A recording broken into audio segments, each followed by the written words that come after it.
Terima kasih Anda masih bersama kami. Bagi Anda yang baru saja bergabung, kami hadirkan kembali 3 berita utama hari ini. Akibat mengantuk saat berkendara, sebuah mobil terperosok dan menabrak sebuah pabrik tahu di Garut. Seorang selebgram perempuan asal Bogor ditangkap karena mempromosikan situs judi daring. Ribuan bibit pohon dibagi dan ditanam di area bantaran sungai Kampung Sicapit, Kota Bogor.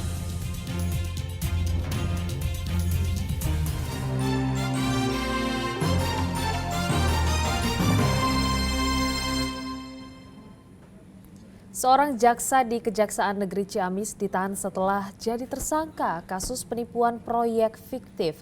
Namun sebelum ditahan, tersangka sempat-sempatnya pamit ke rekan kerja.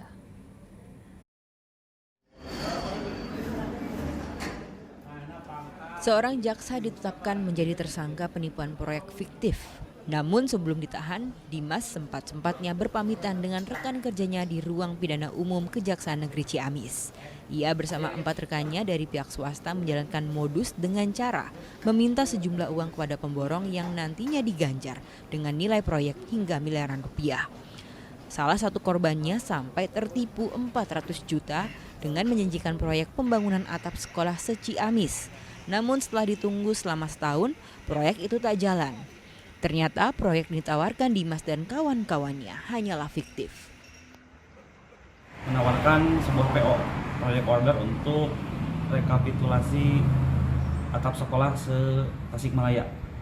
Saya beli satu PO-nya itu kurang lebih di harga 6 juta rupiah. Total semua 46.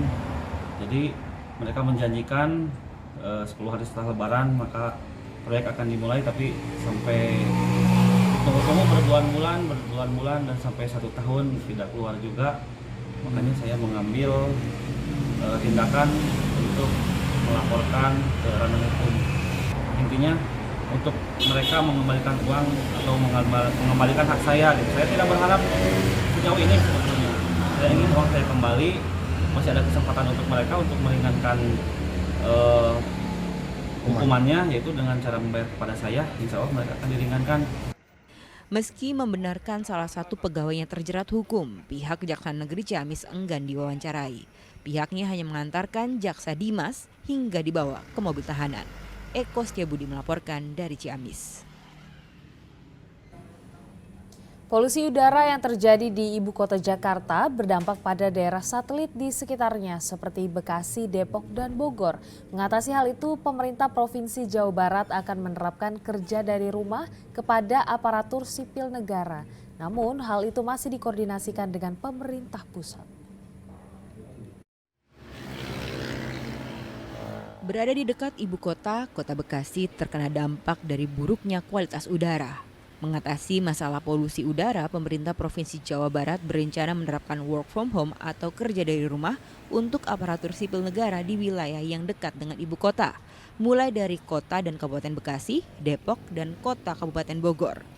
Namun rencana itu masih akan dikoordinasikan dengan pemerintah pusat. Hal itu disampaikan Gubernur Jawa Barat Ridwan Kamil saat ditemui usai pagelaran Karnaval Nusantara di Kota Bekasi.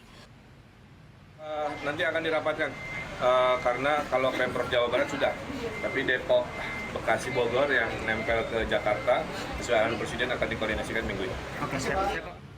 Untuk pencemaran polusi udara di Jawa Barat secara rata-rata indeks kualitasnya masih di bawah target nasional. Untuk mengatasi hal itu, pembatasan kendaraan bermotor pun diambil dengan menerapkan sistem WFH untuk ASN. Awan Darmawan melaporkan dari Kota Bekasi. Ribuan bibit pohon dibagi dan ditanam di area bantaran sungai Kampung Sicapit, Kota Bogor. Bibit yang dibagikan pun merupakan pohon produktif yang buahnya bisa dikonsumsi saat panen. Sebanyak 3.000 bibit pohon dibagikan Polresta Bogor, Pemkot, dan relawan kepada warga Kampung Sicapit, Kelurahan Semplak, Kota Bogor. Setiap satu rumah mendapatkan 1 pohon. Usai membagikan bibit, mereka bersama-sama menanam bibit pohon di sekitar pemukiman dan area rawan longsor seperti pinggiran sungai. kegiatan penghijauan dapat dukungan penuh warga kampung Sicapit. Selain untuk menghijaukan perumahan, bibit yang ditanam merupakan pohon produktif seperti mangga, durian, hingga petai. Sehingga saat masa panen, buahnya bisa dinikmati warga. Jar oksigen yang ada di Kota Bogor sekarang kan udah berkurang nih, jadi sehingga dengan ada penanaman ini alhamdulillah bisa menambah lagi. Jadi kita menghilangkan karbon dioksida dan sangat membantu, apalagi nih mengandung buah-buahan, dan kita masyarakat bisa menikmati hasilnya nanti. Mudah-mudahan insya Allah warga akan berterima kasih dengan adanya penanaman, kan warga bisa menikmati hasilnya nantinya. Selain untuk menata lingkungan dan menjaga kualitas udara, aksi penanaman 3.000 bibit pohon ini juga diharapkan bisa membantu perekonomian warga. Dan ini juga termasuk merawat lingkungan ya, untuk menjaga udara, juga menjaga air, ya, juga di sini bermanfaat untuk aktivitas ekonomi masyarakat, karena di sini untuk rafting, untuk arung jeram yang memang harus tanahnya ya tidak mudah longsor. Rencananya bibit pohon akan terus dibagikan ke warga lainnya yang tersebar di Kota Bogor. Kedepannya, warga diminta untuk merawat bibit pohon yang sudah ditanam agar lingkungan tetap terjaga. Iwan Kurniawan melaporkan dari Kota Bogor.